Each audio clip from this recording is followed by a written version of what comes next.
Les amis, bonjour.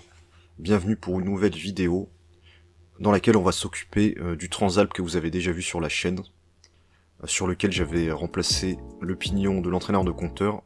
Aujourd'hui, on va remplacer les plaquettes de frein avant. Ce sera rapide et assez simple, vous allez voir.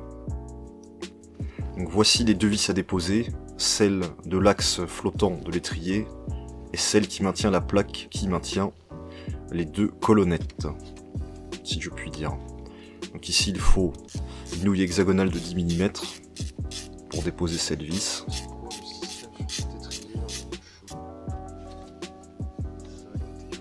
Et une douille de 12 mm pour déposer cet axe.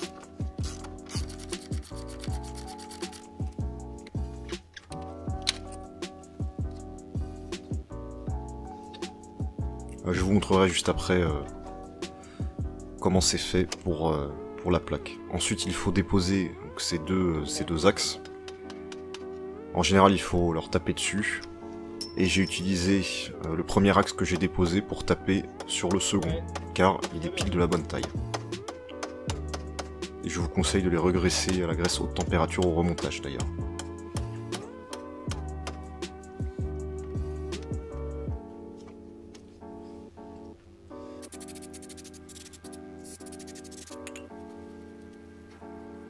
Cela étant fait, vous pouvez lever l'étrier de la sorte et récupérer les plaquettes.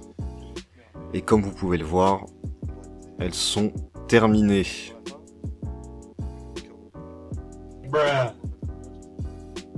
Donc il fait bien de venir les changer.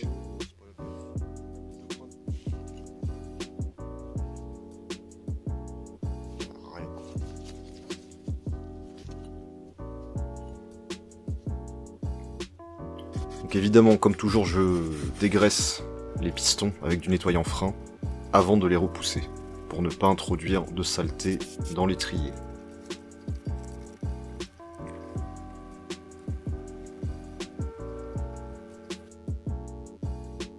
Et je les repousse à la pince multiprise. En général, ça suffit. Je mets un chiffon d'un côté et une des vieilles plaquettes de l'autre, pour pousser uniformément sur les pistons.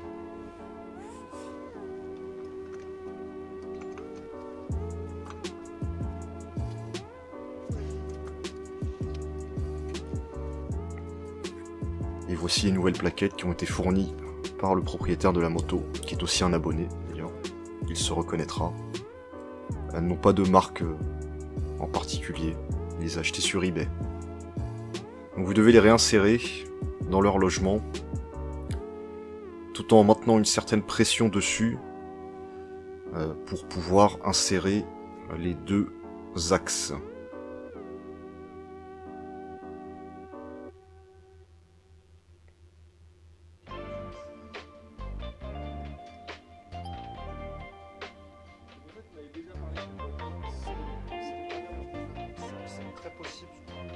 Vous allez voir quand je passe la caméra de l'autre côté, ce sera plus clair.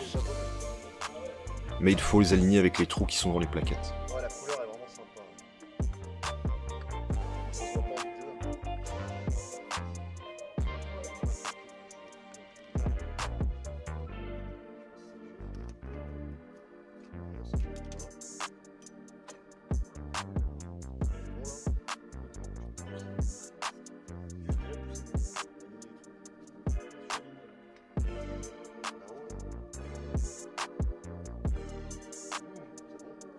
Et c'est censé rentrer assez facilement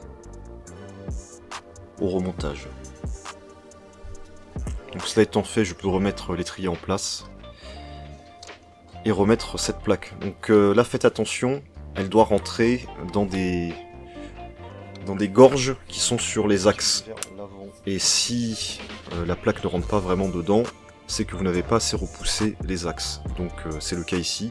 Je vais retaper dessus légèrement au marteau pour avancer les axes au maximum. Et là vous verrez que la plaque navigue vraiment librement quand on la pousse en avant, en arrière. Vous voyez, ça doit vraiment bouger sur toute la course. Donc cela étant fait, je peux remettre la vis. Donc je n'ai pas le couple de serrage, il n'était pas dans la RMT, mais c'est du M6, donc il y a une dizaine de newtons à mettre dessus. Et enfin l'axe flottant que j'ai serré à 25 Newton. Pareil, vous pouvez mettre de la graisse sur le bout de l'axe pour que ça coulisse bien. Entre temps, j'ai ouvert le bocal de liquide de frein pour ne pas le casser avant de repousser les pistons. Et pensez bien aussi à ajuster votre niveau de liquide de frein étant donné que les plaquettes sont plus épaisses. Pensez aussi à actionner le levier de frein plusieurs fois jusqu'à ressentir de la pression normale. Et ce sera bon pour repartir sur la route. Merci à tous et à bientôt.